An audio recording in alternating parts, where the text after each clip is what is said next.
It's been about a month, but somebody once asked me how I managed to filter all of these tanks, and it is a unique problem with this many that I've had to come up with some unique solutions to. So I thought it would be helpful to share that with you and maybe give you some ideas for your fish room. So let's go. So the best place to start talking about my filtration is with this linear piston air pump. I got this from Aquarium Co-op probably about a year ago, and I absolutely love this thing. It is a powerful workhorse, and the way that I have this set up is it is in my closet, but you can see there is a pipe that runs through the wall over there, and then there's a pipe that runs into the ceiling above me. The entire thing is hooked up to a battery backup system that I made myself that is so helpful, and it is automatic, so the minute the power goes off, this thing kicks right over and the air keeps running, and I have an air line in every single tank.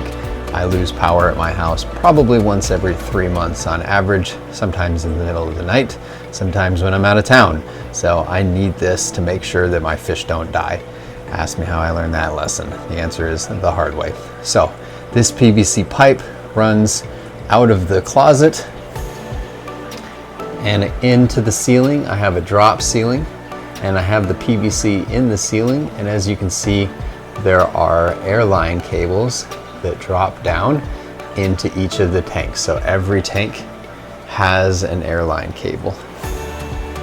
I have another loop of PVC that runs through the back room that allows me to filter both these back here, as well as I have a line that runs out to a pond outside, and I also have a line that runs over to my brine shrimp hatcher.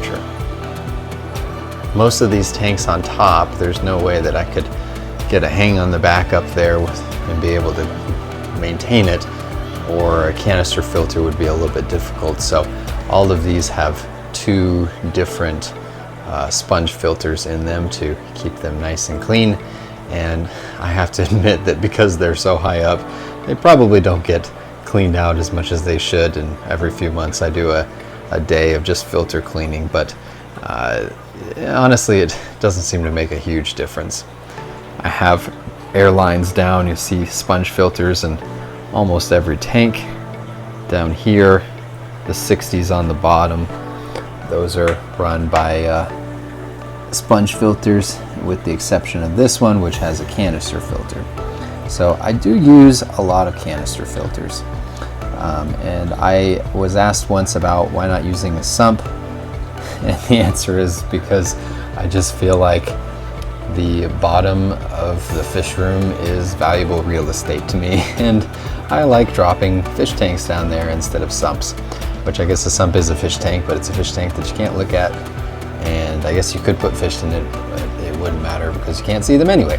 So for that reason, I have leaned towards canister filters, not because I have anything against sumps. In fact, I think I would love to do a sump one day, but because canister filters offer a lot of variety and flexibility. So as far as the canister filters that I use, I do have Fluvels, a few Fluvels and Oazis. Those are really the only two brands that I use a lot of. I do find that you don't need as much as you think. This FX4 back here is filtering this 125, and I just don't understand people that say that, you know, the people that'll throw two FX6s on a 125. I know that more filtration doesn't hurt, but these things are $400 a piece, guys. Like, they're not cheap. And I understand, like, maybe that doesn't matter if you're not crazy like me and only have one tank, then sure, go buy four FX6s and throw them on there and feel better about yourself.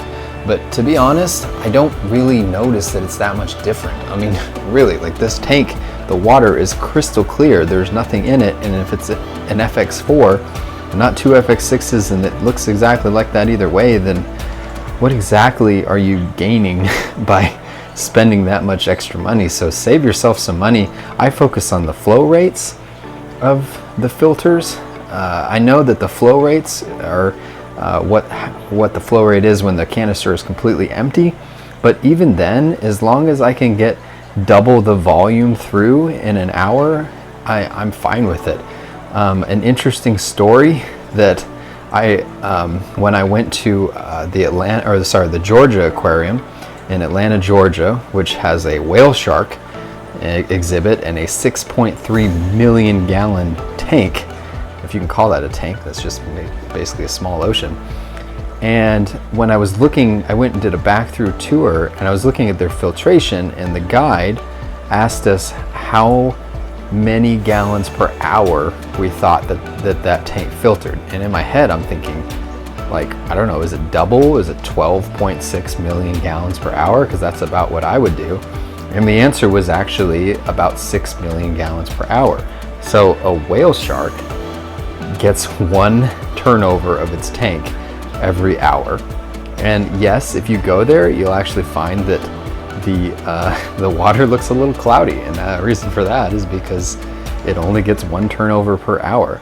But obviously that's enough to keep a whale shark alive. So yeah, sure, you can overfilter the heck out of your tank. But this this 307, before it was on this 60 gallon, was on a 70 gallon tank.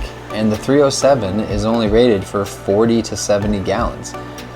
They're trying to sell you something, guys. Like, that's the reason why they say a 40 to 70 gallon tank. But if you look at the flow rate, I think it's 300 gallons per hour on a 75 gallon tank. Now you're gonna lose a third of that once you add all the media in, and maybe a little bit more once you don't clean out your canister filter, because you inevitably won't. But even then, you're still getting probably at least 2 times an hour that thing is turning over. And that tank, when it was on the 75, was pristine and crystal clear. So I don't get it. I don't know why we're all overspending and why we all pressure each other to go out and buy, 6 FX6s for a 10 gallon beta tank. It just, it doesn't make any sense. So I use canister filters. I don't pay attention to the manufacturer recommendations on how many gallons per that you should use it on. It doesn't make any sense to me. And here's another example. Let's go check out the other. Let's look at the Awazis. So my room's a mess, I'm sorry. So these are 4 Awazi 600s. Anybody else have a mess of cords like that? These are 4 Awazi 600s that are filtering my 210 gallon Tanganyika tank. And the other 2 are going into the 180, which I'm happy to say is getting new lights tomorrow. Yay! Can't wait to show you guys that. But let's look at the back here. Look at this. You see the PVC? One of those Awazi filters is coming 6 feet down the tank, and probably that's like 6 feet, and now probably about 4 feet from the top of it. So, and down into the tank. So I'm sure you can imagine that my flow rate is severely reduced from what that thing is rated for. But check this out. It's like these guys are swimming in nothing. It looks like my flower horns in this tank. He's not. I mean, this tank, the water is crystal clear. I mean, I have set up, when I set this thing up, I was like, this isn't gonna work. I mean, that's too far away. And I really, for a long time, thought that I had probably made some bad decisions. However, check it out, like just absolutely crystal clear water. I don't have any problems with this tank. On the flip side, down here, I do have problems with this one, because when I made it, I decided to throw so many leaves in the bottom to get that botanical look that, and now I am suffering and dealing with all the debris. So that's kind of annoying, but the filtration does actually keep up with it. I just have to change the pre-filter a little bit more. So the Awazi 600s probably are not enough for both of these tanks. I mean, they are actually on paper, especially with 2 of them, but I feel like most people would say you have to have a sump, or you have to have this, you have to have that, and I just don't find that that's the case. My other Awazi filter over here is the largest, and it is all the biomedia from my discus tank, because there certainly isn't any biomedia in there, because there's nothing in there but discus. So it does just fine for that. my 125 over here. Boom, another FX4. So you just don't need as much as you think you do. That's just my experience. Now I'm going to say that, and then I'm going to show you this. This is kind of overkill. I also use hang on the backs. This is the Title 110, just believe me. It's got a cover over it, but that's what it is. It is a Title 110, so 110 gallons on a 75, and it does beautifully. There's just one on there, and I say that because if you go down here, these tanks, I'm only going to show you one of these because the other one's a secret for a few more days, have 2 Title 110s on a 75 gallon tank. So talk about over-filtered. But when I bought this tank and set this up, I wanted a lot more Mbuna in here, and I actually put a lot more Mbuna in here. But Mbuna like to decide how many Mbuna they want us to keep. So they unfortunately thinned out their population because that's what Mbuna do. But I use hang on the backs, and the reason I love them is because they're super easy to clean and maintain.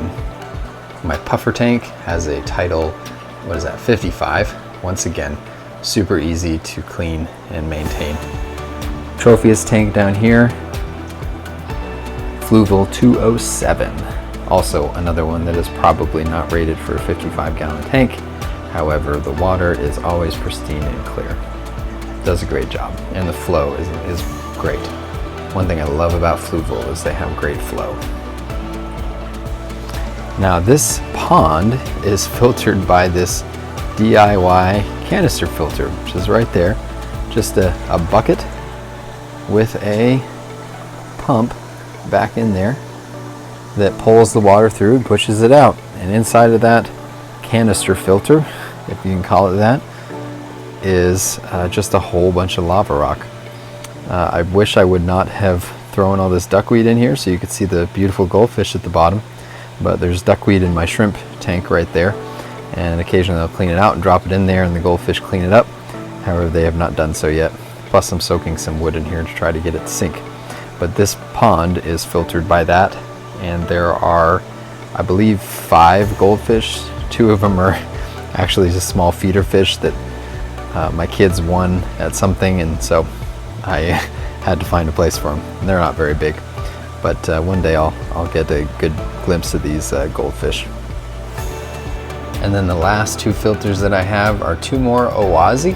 This 250, I believe is what it is, goes to the 75 gallon community tank there, and this 150 or something like that. I don't even want to show you what it's going to because it's, well, sorry, it's there in my dirty laundry. So much green hair algae. This is my saltwater tank. Yeah, I need to figure something out with this because I do lots of water changes and yet I still just get lots and lots of algae. So I like the freshwater. I'm getting pretty good at freshwater, but I got a lot to learn about saltwater, so that's a work in progress. But that's what this is filtering, and it might be why. I know saltwater is a little bit pickier on filtration, but that's what this filters. Hey, I hope that's helpful, and I hope you learned something. Let me know if you have any questions, anything you want me to zero in on, anything I can explain to you. But thanks a lot for watching. Wishlist out.